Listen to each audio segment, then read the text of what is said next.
Well, I'm one of the people who really does hope that I'm going to be proved wrong, because I do think that democracy is in extreme danger at the moment, both in terms of its existence and in terms of the quality of the debate.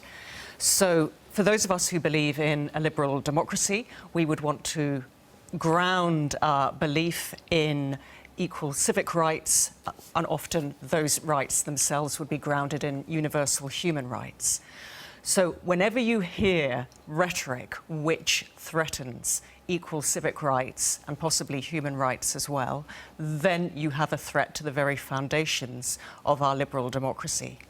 A democracy which is also supported by other institutions such as an independent judiciary, such as freedom of the press, and so on.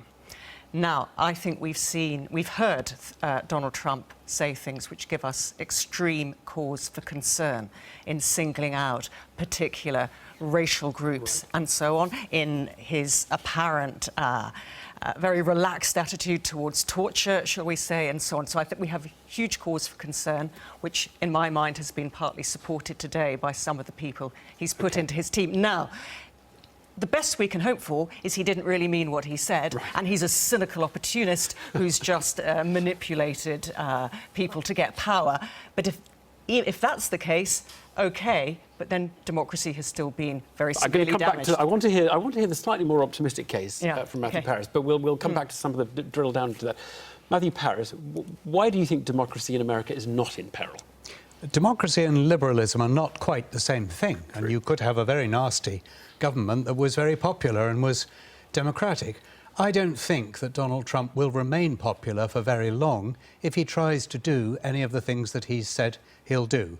There are men who know they're clowns, and there are men who don't know that they're clowns. I think he's probably a man who knows he's a clown, and it will be toned down. But if he tries tariffs, if he tries a wall with Mexico, if he tries to get too much into the Russians' pocket, it will all collapse in catastrophe. Right. So and what, he just gets elected, voted out, and everybody says this was a waste of time? Yes, he'll be an unsuccessful president, or else he'll get some good advisors around him, and he'll be a little bit of a limp president, but he won't do much harm.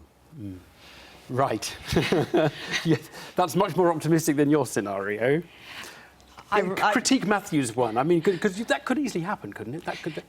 It could happen, but I don't think it will easily happen. I think we need to be really alert here. There have been plenty of examples in history of democratic elections which have then been subverted by a demagogue who has used democratic elections and institutions to take power and then become extremely authoritarian. And I'm a philosopher, and there's a wonderful analysis in Plato's Republic of how democracy can be subverted into tyranny through demagoguery. For the mob rule, basically.